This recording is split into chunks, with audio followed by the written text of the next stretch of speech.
At my son's wedding, his wife said, "Starting tomorrow, you're no longer part of this family. Now I'm number one in your son's life." I just smiled and canceled my $80,000 payment. In the morning, Good day, dear listeners. It's Clara again. I'm glad you're here with me. Please like this video and listen to my story till the end, and let me know which city you're listening from. That way I can see how far my story has traveled. Some people say you don't truly know someone until you've sat across from them at a dinner table. I'd add to that, you don't truly know your daughter-in-law until she decides, on her wedding day, that you're no longer worth keeping. My name is Margaret Callahan. Most people call me Peggy. I'm 68 years old, a retired school principal, and for the better part of 4 decades, I poured everything I had into one thing: my family. My husband, Robert, passed away 11 years ago from a heart condition that gave us only 3 weeks of warning. After he was gone, it was just me and Daniel, my son, my boy, the kid who used to fall asleep on the couch with his sneakers still on and his homework half finished on the coffee table. We weren't just mother and son. We were a team. I want to be clear about something before I go any further. I am not the kind of woman who clings. I knew Daniel would marry someday. I wanted him to. When he called me in the spring of 2021 and said, "Mom, I met someone," I felt nothing but warmth. I had a good house, good friends, a garden I loved, and enough sense to understand that a grown man's life was his own to build. But then I met Brianna. She came to Thanksgiving that first year. Polished, pretty, with a smile that never quite reached her eyes. She brought a bottle of expensive wine and complimented my kitchen twice. Daniel looked at her the way people look at things they're afraid to lose. I told myself I was imagining things. I told myself I was one of those mothers. The first real signal came in January of 2022. Daniel and I had a standing Sunday phone call. Nothing formal, just habit, something we'd done for years. One Sunday, he didn't call. I didn't think much of it. The next Sunday, same thing. When I finally reached him on a Tuesday evening, his voice was different. Careful, like he was reading from a script someone else had written. He told me Brianna felt that our weekly calls were a bit much, and that he thought it made sense to give her some space to feel settled. Give her space. In my son's relationship. That was how she phrased it. I let it go. People adjust when they enter new relationships. I understood that. But the adjustments kept coming. I was no longer invited to their apartment for casual dinners, only for planned visits, scheduled 2 weeks in advance. Daniel stopped mentioning me in conversation when Brianna was in the room. Small things, the kind of things you can't point to without sounding paranoid. Her mother, Karen Holt, entered the picture around that summer. Karen was a sharp-tongued woman from Connecticut who wore her ambitions for her daughter like a second outfit. She had opinions about everything: where Daniel and Brianna should live, what kind of wedding they should have, what financial decisions they should make. And gradually, quietly, those opinions started sounding like instructions. By the time Daniel announced their engagement in the fall of 2022, I had learned to read the shape of what was happening, even if I couldn't yet name it. I offered to contribute to the wedding. I offered generously. $80,000, which was money Robert and I had set aside years ago for exactly this kind of moment. A down payment on a future. A gift from a father who never got to give it himself. Daniel accepted with tears in his eyes. Brianna accepted with a nod and a smile that I was beginning to understand very well. The wedding was in June, a Saturday. The venue was a restored estate outside of Portland, Oregon. Brianna's choice, Karen's influence, Daniel's signature on the contract. It was beautiful, I'll give her that. White flowers everywhere, string lights, a string quartet during cocktail hour. I wore a navy dress that Robert would have liked. I danced with my son during the mother-son song and held on a little longer than was probably graceful, because I already felt, somewhere deep in my chest, that something was ending. The reception was winding down. The speeches were done. I was standing near the edge of the tent, holding a glass of champagne I hadn't really been drinking, when Brianna appeared at my elbow. She didn't look drunk. She didn't look emotional. She looked deliberate. She leaned in close enough that only I could hear her and said, very clearly, "Starting tomorrow, you're no longer part of this family. Daniel is mine now. You come second. Actually, you don't come at all." I looked at her.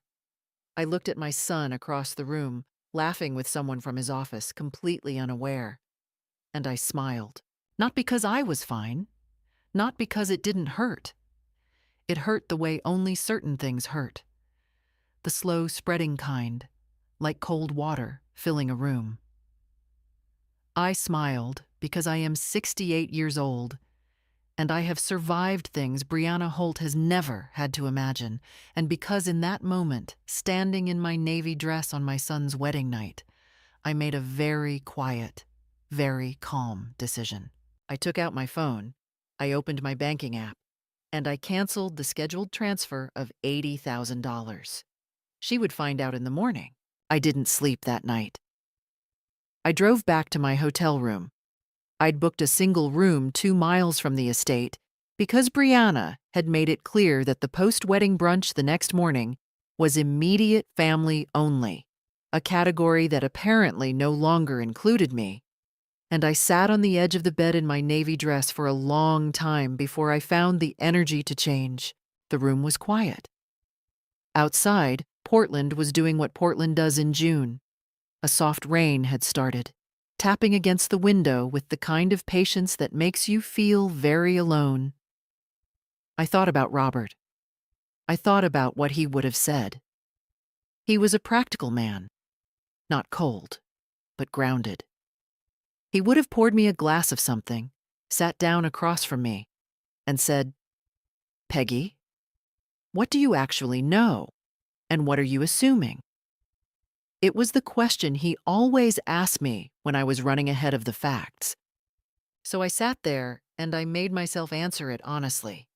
What did I actually know? I knew that Brianna had said those words to me. I knew that I had heard them clearly, that I had not misunderstood them or taken them out of context. She had been composed and deliberate. This was not a slip of the tongue from someone who had too much champagne. This was a statement of intent. I knew that over the past 18 months, my access to my son had been slowly, methodically reduced. The Sunday calls, the planned only visits, the way his voice changed when she was in the room. I had cataloged all of it in the back of my mind without letting myself fully look at it, the way you avoid looking directly at something that frightens you. I knew that $80,000 had been accepted without a word of genuine gratitude, accepted as an expectation, not a gift.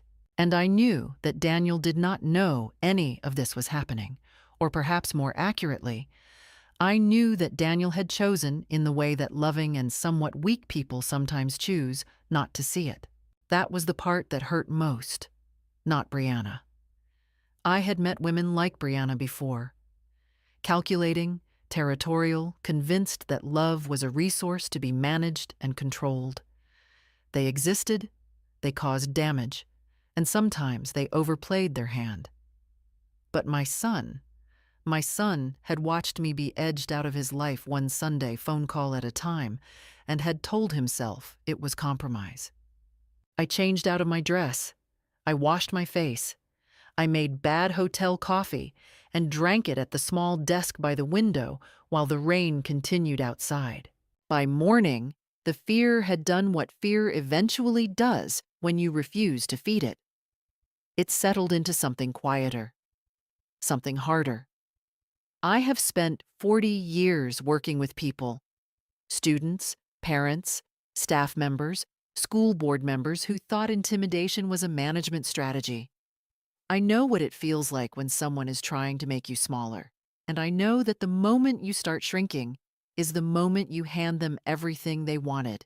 I was not going to shrink. But I also wasn't going to act rashly. That was important. Rash action was what Brianna expected. A hurt, emotional mother-in-law making scenes, sending accusatory texts, calling Daniel in tears. That was the script she had written for me, and playing it would only confirm whatever story she had already told him about me. I needed to be deliberate, methodical. I needed to think about what I actually wanted. So I sat there with my bad coffee and I thought about it carefully. What did I want? I wanted my son back. Not in a possessive way. I wanted him to see clearly what was being done to him. Brianna wasn't just isolating him from me. She was reshaping him. The careful voice. The pre-approved visits. These were not the habits of a man in a loving partnership. These were the habits of a man who had learned to manage consequences. I wanted the money handled properly, not as leverage. I wasn't interested in using $80,000 as a weapon. But that money had been Robert's dream as much as mine. It deserved to go somewhere that honored that. It was not going to fund a life in which I didn't exist. And I wanted, if it was possible, for none of this to destroy Daniel. Because whatever happened next, he was still my son, and I still loved him. That fact was not negotiable. By the time I checked out of the hotel that Sunday morning, the outline of a plan had taken shape in my mind. It wasn't complete. It wasn't dramatic. It was quiet and careful, like most things that actually work. First, documentation. I needed to write down exactly what Brianna had said, exactly when and where, while it was still fresh. Not for any legal purpose, at least not yet, but because truth has a way of getting blurry when powerful emotions are involved, and I needed to stay anchored to what was real. Second, I needed to speak to Tom Griffin, my family attorney, about the money. Not to demand it back. No transfer had gone through. But to understand clearly where I stood and what my options were. Third, and most carefully, I needed to find a way to reach Daniel, not immediately, not emotionally, but eventually, and on ground that Brianna couldn't control. I drove home to my house in Salem, Oregon, the same house where Daniel had grown up, the same porch where Robert used to drink his morning coffee. And I felt something settle in my chest that I hadn't expected to feel that morning. Clarity. Tom Griffin had been my family's attorney for 19 years. He was a quiet, careful man who wore the same style of reading glasses he'd worn since I first met him, and who had a habit of listening to everything you said before responding to any of it. Robert had trusted him completely. I trusted him the same way. I called his office Monday morning and asked for an urgent appointment. His assistant, who knew me by name, gave me a slot the following Wednesday. I spent the 2 days in between doing what I'd decided to do, writing. I sat at Robert's old desk in the study, the room with the bookshelves and the window that looked out over the back garden, and I wrote down everything I could remember. Not just the moment at the reception, though I recorded that in detail. The time, approximately 9:45 in the evening, the location near the eastern edge of the tent, the exact words Brianna had used, the tone, the fact that she had leaned in so that no one else could hear. I also wrote down the 18 months of smaller events, the Sunday calls that ended, the shift in Daniel's manner of speaking, the way Karen Holt had started appearing in more and more of their joint decisions. Small things, each one defensible in isolation, but forming a pattern when laid side by side.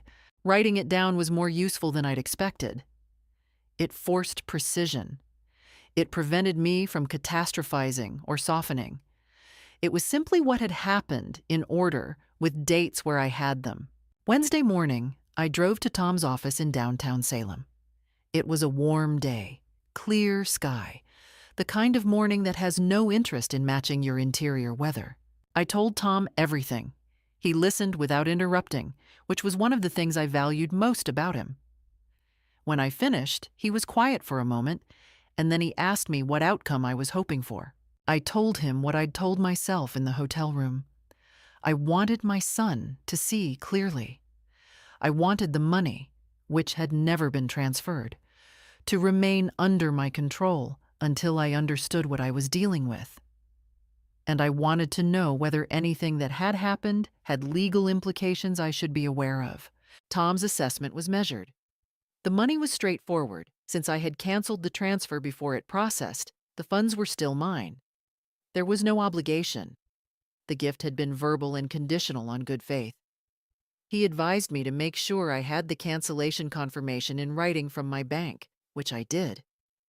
He also told me, gently, that what I was describing in terms of Brianna's behavior was consistent with a pattern that family court professionals sometimes called spousal isolation, the systematic reduction of a partner's outside relationships.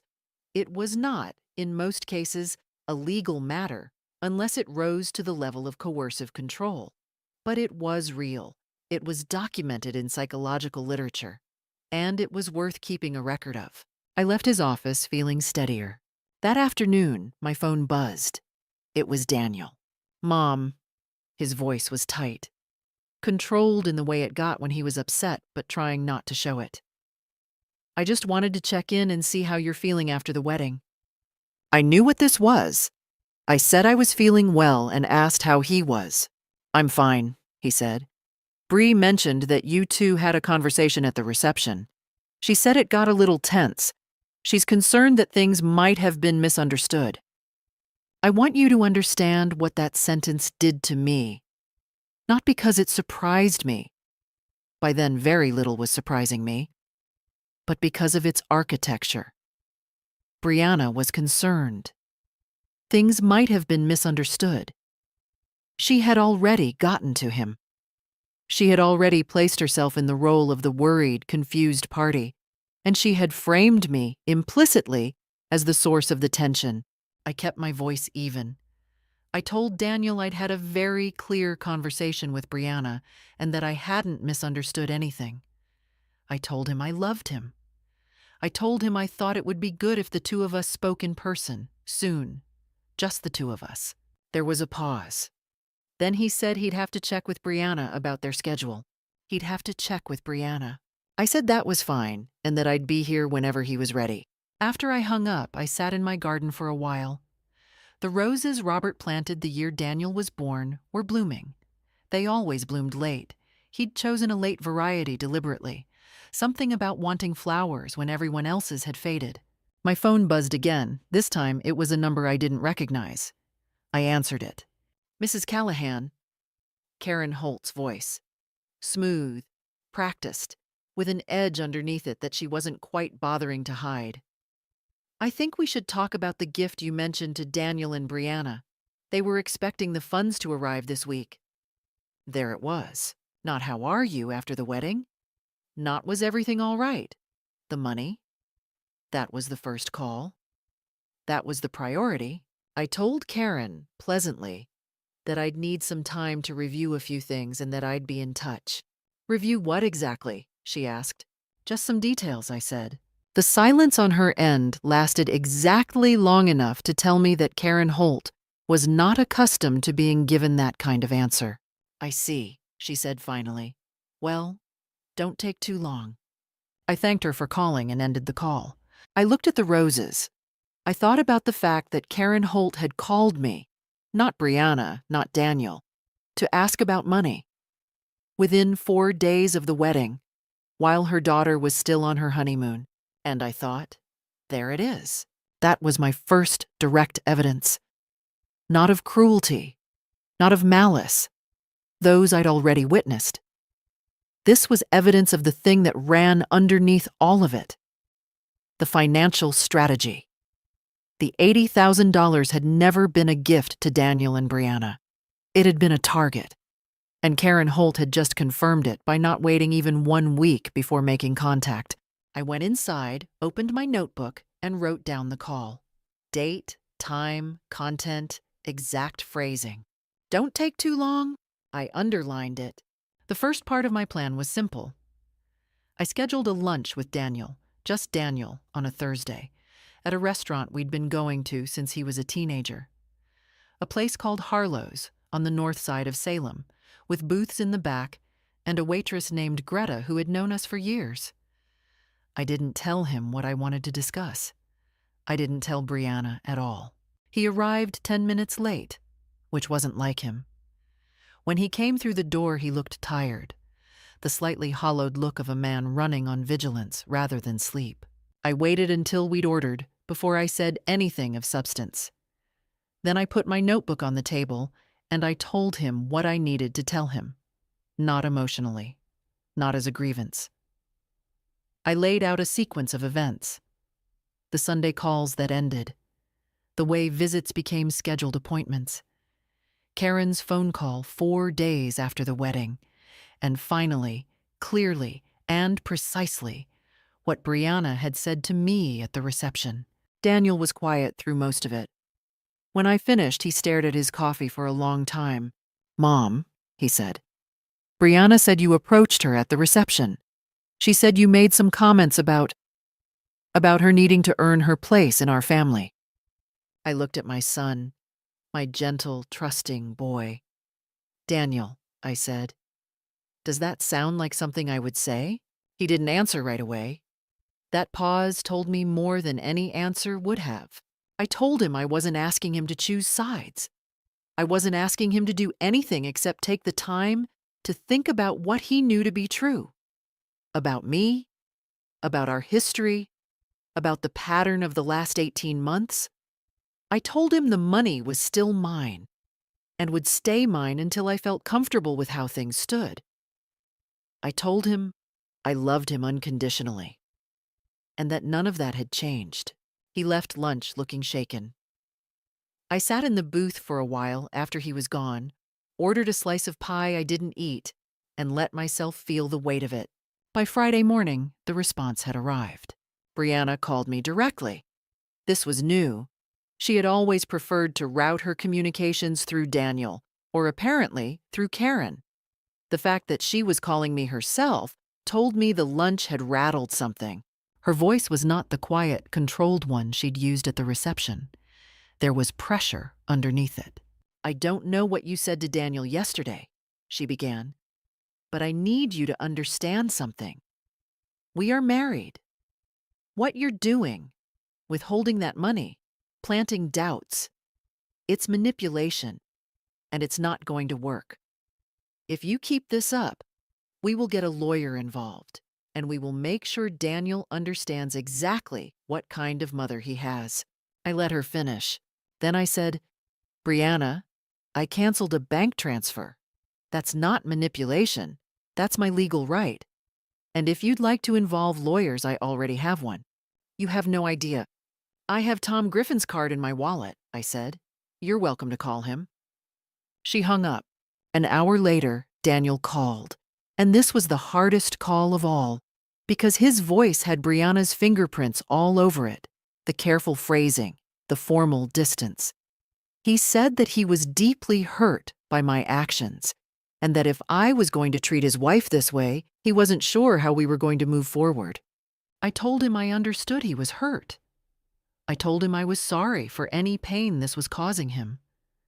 I told him that I loved him, that the door of my house was always open, and that I hoped, when things were quieter, he would be willing to sit down with me again. I did not apologize for canceling the transfer. Saturday morning, Karen Holt appeared at my front door. I want to be fair here. She didn't bang on it or make a scene.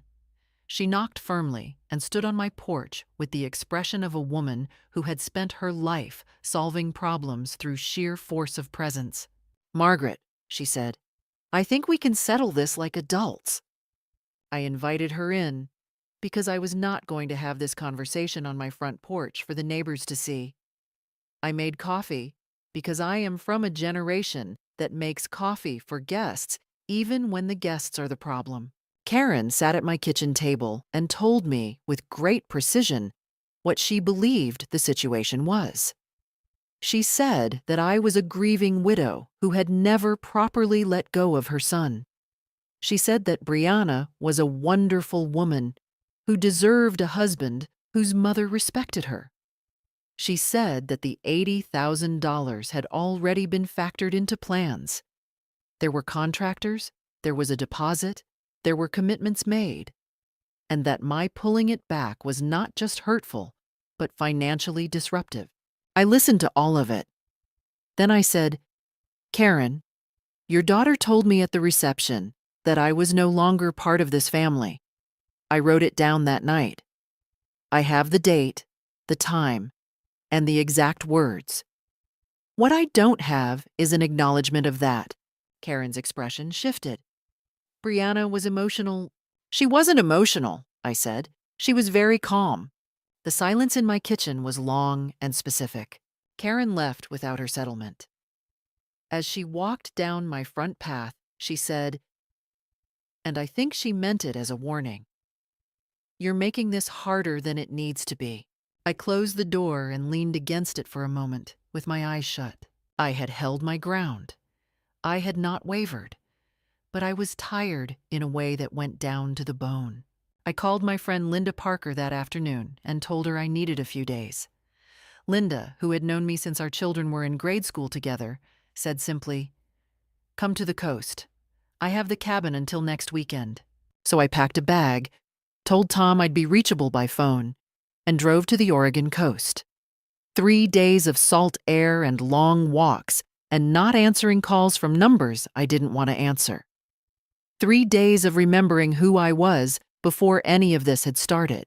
The Oregon coast in summer smells like cold salt and pine resin, and something that has no name, but which I have always associated with the particular relief of arriving somewhere honest. Linda's cabin sat on a bluff above the beach, small and weathered, with a deck that faced west so you could watch the sun drop into the Pacific every evening if you wanted to. I wanted to. I sat on that deck every night with a glass of wine and did not think about Brianna Holt or Karen Holt or $80,000 or the careful new voice my son used when he was performing someone else's script. I thought about Robert. I thought about the early years, the small apartment, Daniel as a baby, the way the three of us had been a complete and sufficient world for a while. I let myself grieve that, not in a despairing way, but in the way you're supposed to grieve things, feeling the weight of it until it becomes something you can carry. Linda was good company in the way that old friends are good company. She didn't push.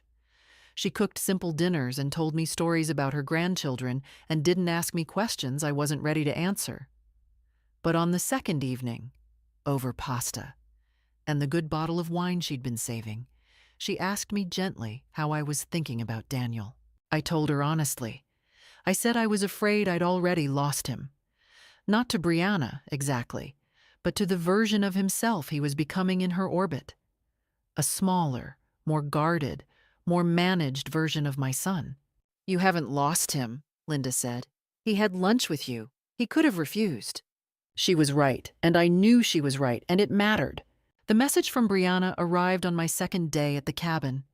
It came as a text, and I want to describe its tone accurately because the tone was the whole point. It was warm. It was careful. It expressed regret that things had gotten so tense and a hope that we could start fresh. It said that Brianna valued family deeply. She used the word deeply, and that she wanted me to know the door was always open. There was no acknowledgement of what she'd said to me at the reception. No apology. No mention of the phone call where she'd threatened me with lawyers. Just warmth, manufactured and applied like a coat of paint over water damage. I read it twice. Then I put my phone down and watched a pelican fly in a long, straight line above the waterline. What did Brianna Holt want from that message? She wanted one of two things. Either she wanted me to soften and come back to the table on her terms, to let the $80,000 quietly resume its journey toward her bank account in exchange for a performance of inclusion, or she wanted to establish for the record that she had tried to make peace and I had refused. Either outcome worked for her narrative. I composed my reply carefully. I thanked her for reaching out. I said I also valued family. I said I thought a real conversation, in person when I was back in Salem, would be more productive than texts. I did not soften. I did not mention the money. I did not apologize. She did not reply. That evening, I told Linda about the message. Linda, who had raised 4 children and had seen her share of family politics, said something I've thought about many times since. The ones who want to get what they want and be loved for it at the same time are always the most dangerous. They can't stand being seen clearly. I think that was true of Brianna. She wanted the money, and she wanted Daniel, and she wanted to be the good daughter-in-law who had simply established appropriate boundaries. She wanted to be both the cause and the innocent party. And the only way I could stop her from being both was to stay clear-eyed and refuse to give her either the funds or the narrative. On my last day at the coast, Linda and I walked the beach for 2 hours. The tide was low and the sand was hard, and we walked further than we'd planned, talking about our children the way mothers do when they're being honest. Not the version you perform at dinner parties, but the real one, with all the fear in it. Linda told me about her oldest daughter's divorce years ago, and how she'd learned the hard way that the most useful thing a mother can do in her adult-child's relationship crisis is remain steady. Not absent, steady. Available without being intrusive, consistent without being relentless. They come back to steady, she said. Eventually. They always come back to what doesn't move. I held on to that. I drove home to Salem on a Sunday evening with the windows down and the radio on. My house felt like itself when I walked in. The bookshelves, the roses visible through the back window, Robert's desk in the study.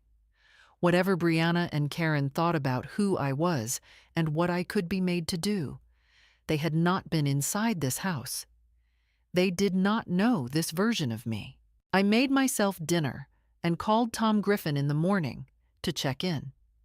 He had heard nothing from any lawyers on Brianna's side.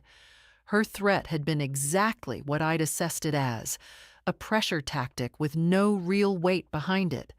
He had, however, done some quiet research at my request. He had some things to tell me. I made an appointment for Tuesday. Tom's office was cool and still, the way professional offices are when the person inside them knows how to hold information before releasing it. He told me what he'd found. It wasn't criminal. I want to be precise about that. What Tom had uncovered was not something anyone would go to prison for, but it was illuminating.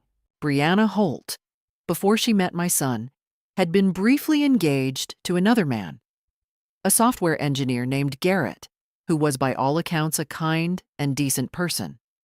The engagement had ended, according to a mutual acquaintance Tom's paralegal had quietly contacted, approximately 1 month after Garrett's mother declined to transfer a significant sum of money toward a house purchase. The engagement dissolved. Brianna had moved to Portland shortly afterward. I sat with that for a moment. It's a pattern, Tom said simply. I knew it was a pattern.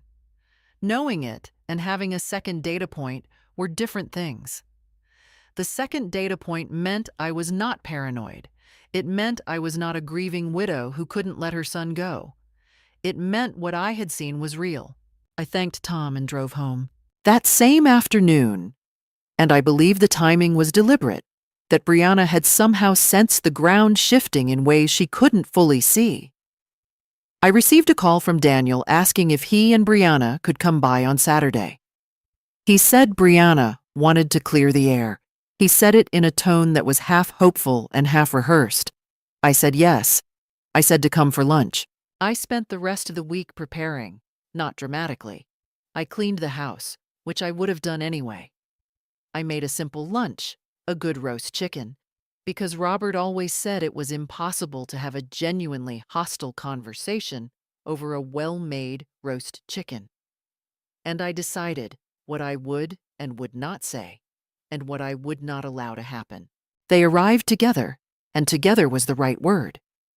Brianna walked in just slightly ahead of Daniel in a way that was probably not consciously calculated, but was entirely revealing. She had dressed carefully. Soft colors. Nothing aggressive. She brought flowers, which she handed to me with a smile that was almost convincing. We sat in the dining room. I served lunch. For a while, we talked about nothing. The drive down, the weather, a house they'd looked at in the suburbs. I watched Brianna navigate it and noticed the patience she was exercising. She was waiting for me to relax. She was waiting for the meal and the flowers and the soft colors to do their work. Then, over the chicken, she made her move. She said she'd been doing a lot of reflecting. She said she realized that her comment at the reception, she called it a comment, not a declaration, not a threat, had come from a place of anxiety about her new role in the family, and that she regretted it. She said she wanted Daniel's mother to feel included and loved, that she'd always wanted that. She said she hoped we could move past it.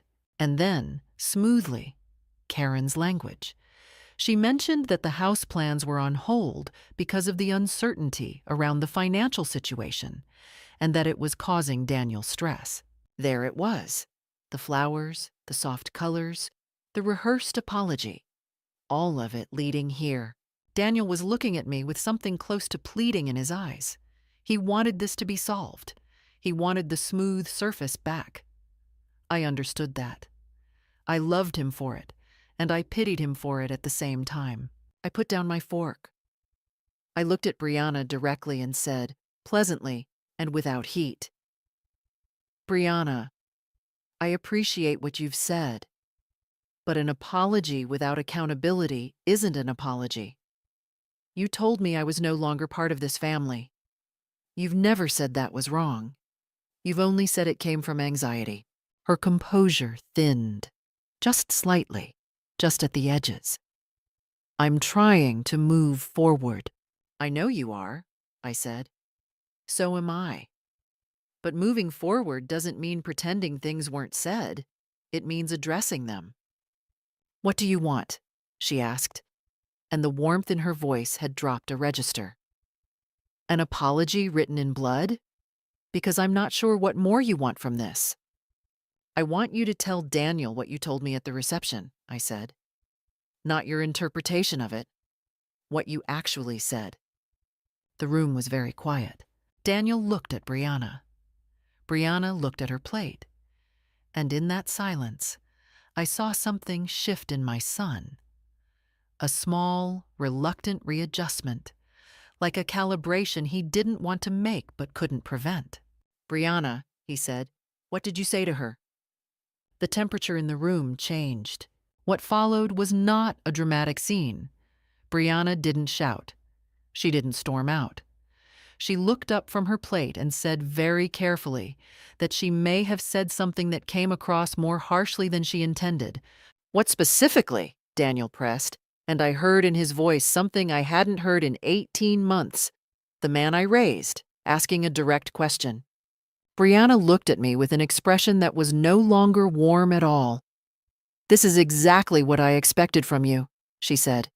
"This is why this is so difficult." Then she stood up, told Daniel they should go, and within 3 minutes they were out of my house. Daniel paused at the door. "Mom," he said. He didn't finish the sentence. He looked at me for a long moment, and then followed his wife. I sat at the dining room table with the remains of the roast chicken and let out a long, slow breath. I was frightened. I want to be honest about that. Not of Brianna, not exactly, but of the momentum of it, of how long this could go on, of whether Daniel would keep choosing the comfortable version of events over the true one. But underneath the fear, something had happened in this room today. Daniel had asked her directly. Daniel had pushed back. That was not nothing. The fear was real. So was what it told me. I was close to something. I wasn't done yet. Garrett Morrow found me. I want to be clear. I did not contact him. Tom had identified him through background research, but we had agreed that reaching out was not something I should do. It risked appearing like I was building a case against my son's wife, which was not the kind of mother I intended to be. I had the information. I did not plan to use it as ammunition. But apparently, Garrett had heard, through the small social circles that connect people in ways they don't always realize, that Brianna was now married to a man whose mother had stopped a large money transfer. Apparently, that had struck a chord. He emailed me through my old school principal's address, which was still active. He introduced himself. He said he wasn't looking for anything. He said he'd spent 2 years wondering whether to reach out to someone in my position, and that he'd finally decided the answer was yes. He attached a brief document, a sequence of events from his own relationship with Brianna, written with the careful restraint of someone who had clearly written and rewritten it many times. The engagement, the house discussion, his mother's refusal to contribute $60,000 toward the purchase, the end of the engagement 4 weeks later. He said, "I don't know if this is useful. I just know I wish someone had told me." I printed it. I sat at Robert's desk for a long time after, looking at it. There is something specific about the feeling of being confirmed. Not vindicated exactly, but confirmed. I had not invented a pattern. I had not been a grieving, paranoid widow who couldn't release her son. I had seen something real, and now I was holding it in my hands, printed on plain white paper, written by a stranger who had no reason to lie.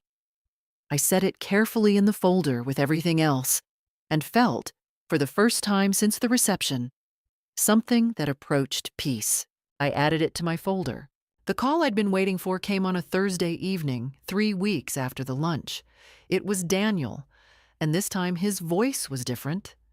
Not the careful, managed voice of the past 18 months, but something raw.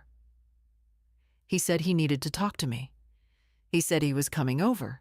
He said Brianna didn't know. He arrived at 9 o'clock. He sat at the kitchen table and he looked like he hadn't slept well in days. He told me that since the lunch, something had been bothering him. That he'd asked Brianna again, in private, to tell him what she'd said to me at the reception. That she'd told him I had approached her first and made comments about her character. That he'd said, and here his voice broke slightly, that he'd said he didn't believe her, and that what followed had not been the conversation he'd expected to have with someone he'd been married to for less than 2 months. I didn't say anything yet. I let him talk. He said that he had found, on their shared laptop, he hadn't been looking, it had been open, a message thread between Brianna and Karen that he wished he hadn't seen. He didn't go into detail about everything in it. He said it was enough. I went to the study and got my folder. I put it on the table in front of him, and I sat across from him, and I said, "I want you to read this, all of it. And I want you to know that I'm not showing it to you because I want you to end your marriage. I'm showing it to you because you deserve to know what's true." He read it slowly, the notes from the reception, the timeline of the past 18 months, Karen's phone call, transcribed with her exact words, Tom's research, and finally, Garrett Morrow's account. When he looked up, his eyes were red. "How long have you had this?" he asked. "The notes from the beginning," I said. "Garrett's email 3 weeks ago." "Why didn't you—" "Because you needed to come to me," I said, "not be brought." He was quiet for a very long time. I watched him sit with it, the way a person sits with something that reorganizes everything around it. Not a dramatic collapse, something slower and more honest than that. He pressed his hands flat on the table, looked at the folder, looked at me, and then looked at some middle distance that wasn't either of us. I had seen that expression before, on students who had just understood something they couldn't ununderstand. The look of a mind revising itself. Then he picked up his phone and called Brianna. He asked her to come over. He said, and he said it with a steadiness I recognized as something inherited, that they needed to talk, and that it needed to happen at his mother's house. Because that was where it should have happened a long time ago. Brianna arrived 30 minutes later, and from the expression on her face when she walked in and saw the folder on the table, she understood immediately what kind of evening this was going to be. She tried several approaches. She tried the warm one, the composed, concerned voice, the we should all just talk calmly. When that didn't work, she tried the wounded one, the sense that she was being ambushed, that this was a coordinated attack by a mother who had never accepted her. When Daniel held up Garrett's account and asked her to explain it, she said it was completely different, that she and Garrett had been incompatible, that ending the engagement had nothing to do with money. Then why did it end 4 weeks after his mother said no? Daniel asked. She said the timing was coincidental. Daniel asked her about the messages on the laptop. She said he hadn't understood the context. Daniel said she could explain the context. She looked at me, not with the cold composure of the woman at the reception, with something more unguarded than that. A kind of frustration that happens when someone who is used to controlling the shape of a conversation realizes the shape has been decided without them. I had watched it happen in 30 years of school administration. The moment a person runs out of constructed responses and has nothing left but the unvarnished thing underneath. It is never comfortable to see, but it is always clarifying. She's been working against us since before the wedding, Brianna said, gesturing at me. Everything she's done. My mother canceled a bank transfer, Daniel said quietly. She wrote down what you said to her. She talked to a lawyer. That's not working against us. That's what you do when someone tells you you're not part of the family. He paused. What did you say to her, Brianna? Not what you think she heard. What did you actually say? The silence lasted long enough to answer the question. What followed that night was not the kind of dramatic, cinema-worthy collapse that people sometimes imagine when they think about confrontations like this one. It was quieter than that, more procedural.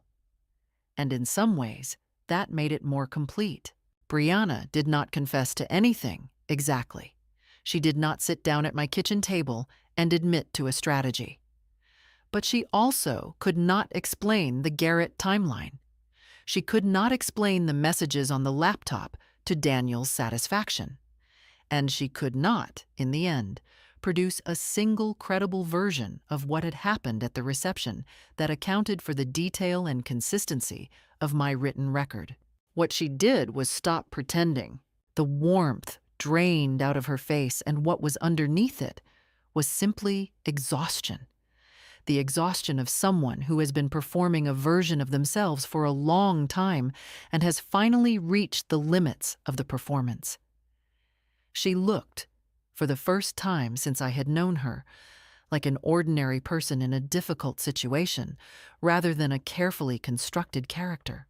She told Daniel she needed to go home. He told her he'd be there later. She looked at him for a moment, and then she left, without saying anything else to me, which was in its own way the most honest thing she'd ever done in my presence. Daniel and I sat in the kitchen for another 2 hours after she was gone. We didn't talk the entire time. There were long silences that weren't uncomfortable. At some point, I made tea. At some point, he looked up at the photograph on the shelf above the window, the one of the 3 of us from a camping trip when he was 12. And he didn't say anything. But I saw his face do something I recognized. He said eventually, "I don't know what I'm doing." I told him I knew that. He said he didn't know if the marriage could survive this. I told him that was his decision to make, and that no one, not me, not Tom Griffin, not Garrett Morrow, could make it for him, and that whatever he decided, I would still be here. He said, "She told you that you weren't part of the family, Yes, I said. I'm sorry, he said. I'm sorry I didn't. He stopped. I should have seen it. You were in love, I said. That's not the same as being foolish. It just takes longer to see clearly. He left around midnight. He looked like a man carrying something very heavy in a direction he hadn't planned to go, but he was walking upright. And he knew where he was going, and that was more than I'd had a month ago. 3 days later, Daniel called me to tell me he had spoken to a marriage counselor and that he was asking Brianna to attend with him.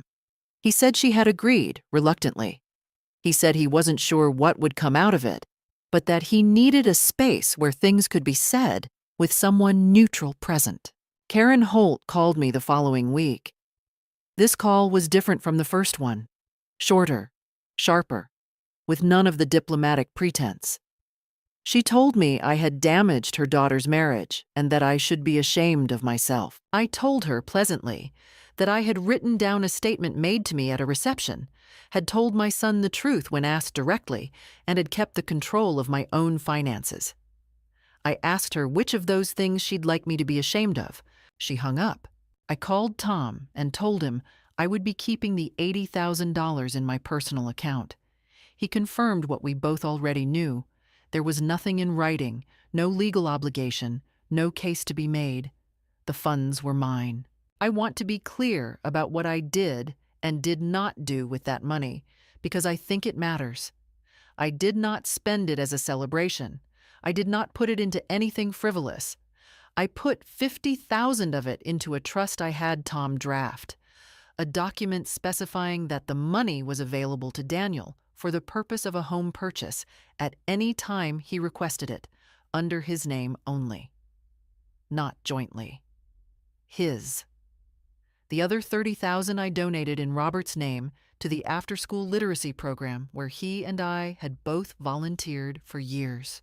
It felt like the right thing to do with money that had been Robert's dream. The counseling sessions, as far as I know, did not save the marriage. I don't say that with satisfaction. I want to be honest that there is no part of this I enjoyed. Daniel is my son. His pain is my pain.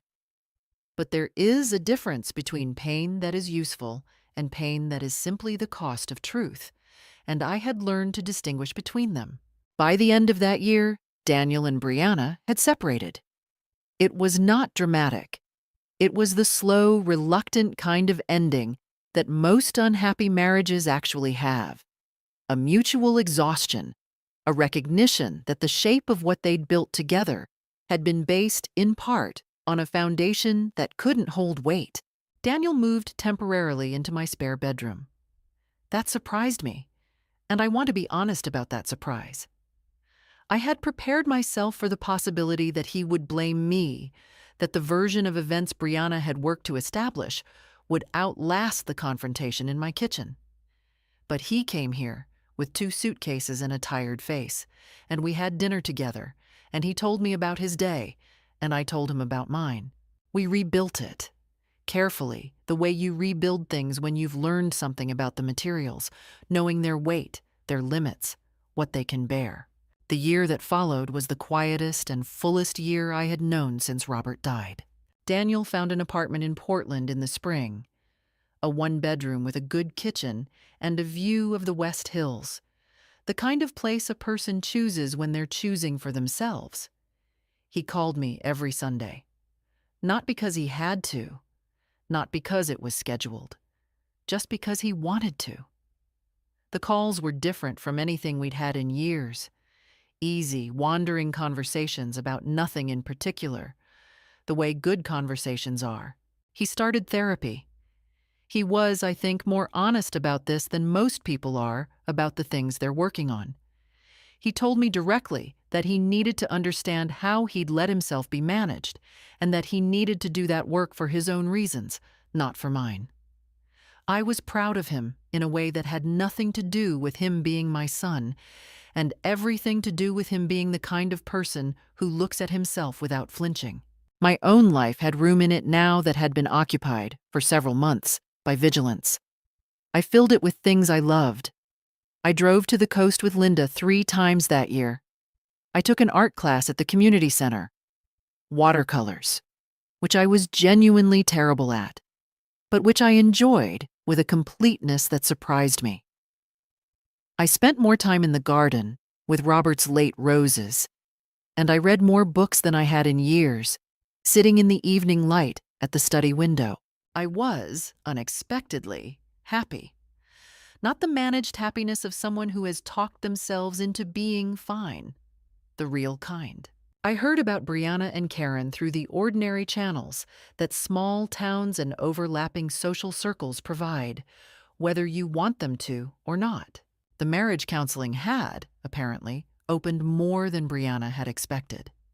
The counselor, working within professional ethics, not disclosing details, but unable to prevent the facts that emerged organically from conversation, had come to understand, as Daniel had, the general shape of how things had been constructed. The divorce proceedings were not, I was told, entirely smooth. Karen Holt, who had invested considerable energy in the strategy of her daughter's marriage, was not able to do much to protect it.